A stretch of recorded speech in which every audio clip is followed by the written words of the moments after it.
Përshëndetje, këtu jemi me një nga kolonitë tona, Bukfast, të vitit 2025, kjo është koloni nga më të mirat e parkut.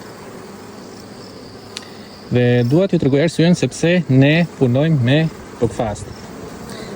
Tu ishte kati parë, të 10 kornizat, atje ka bllokuar pak, ka vendosur mjalt, të gjitha kornizat me vezë, dhe në katin e dytë kishim 1, 2, 3, 4 korniza me pjellje, dhe në mos gaboj, kjo korniza këtu ishte me pjellje gjithashtu, dhe 1, 2, 3, edhe kjo, po thuajse të gjithë kornizat të mbushura me mjalt të freskët. Ja dhe këtu janë 2 kornizat e reja që ne kemi futur para një jave. Pjesën poshtë e kam bërë gati për vezë dhe pjesën sipërme e kanë mbushur totalisht për mjalt.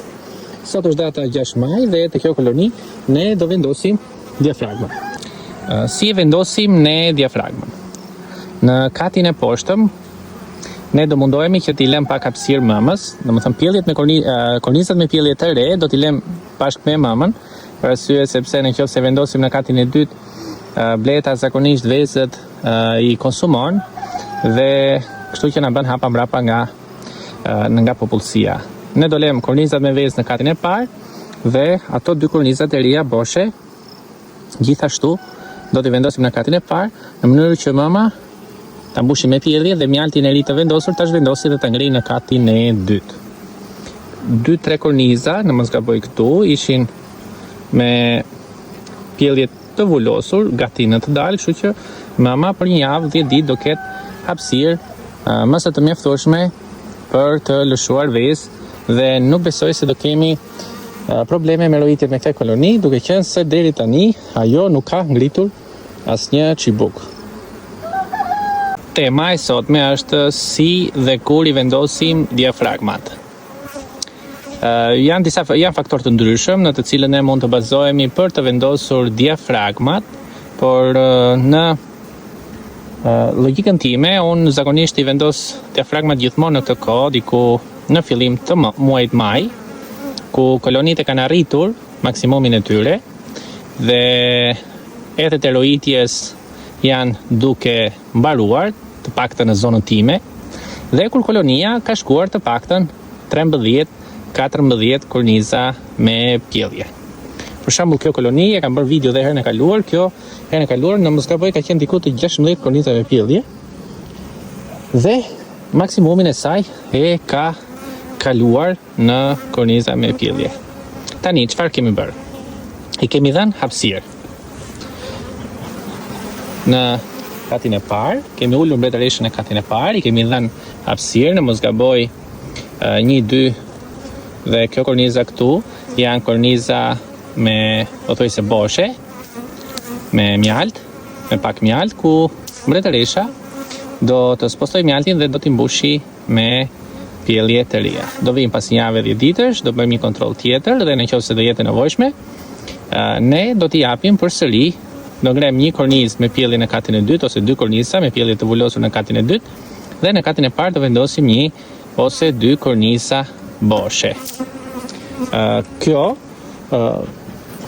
vlen për mua, domethënë, nuk është të thënë, vlen për mua, për zonën time, si vjet ka dhënë mjalt jashtëzakonisht shumë, akacia, limoni dhe portokallia, pothuajse kornizat anësore këtu dhe në anën tjetër janë pothuajse plot me mjalt.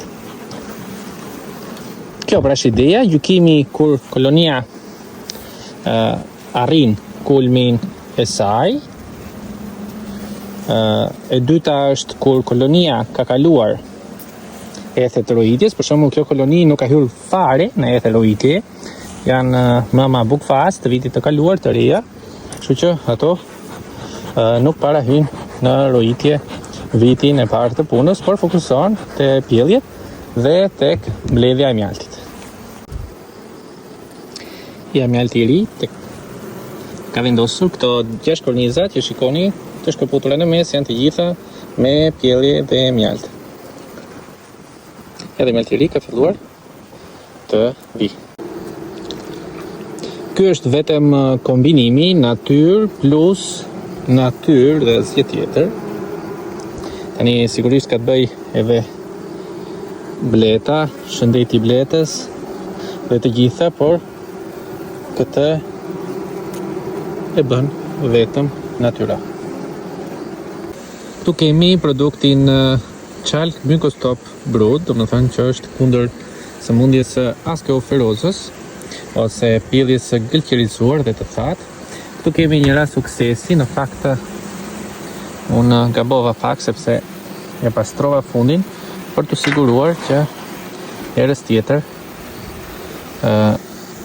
s'do ketë as pak.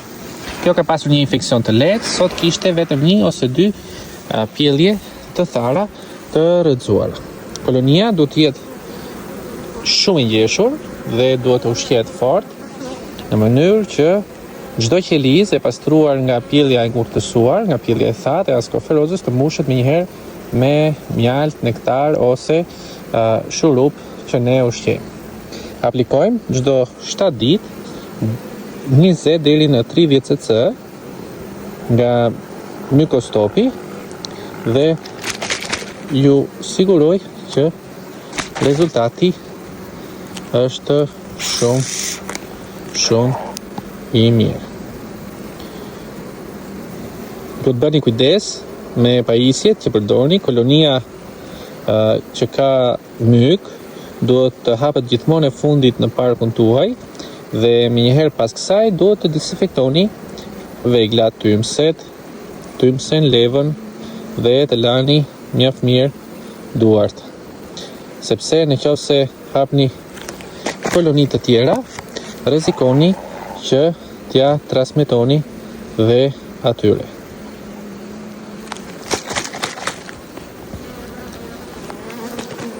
Kaq.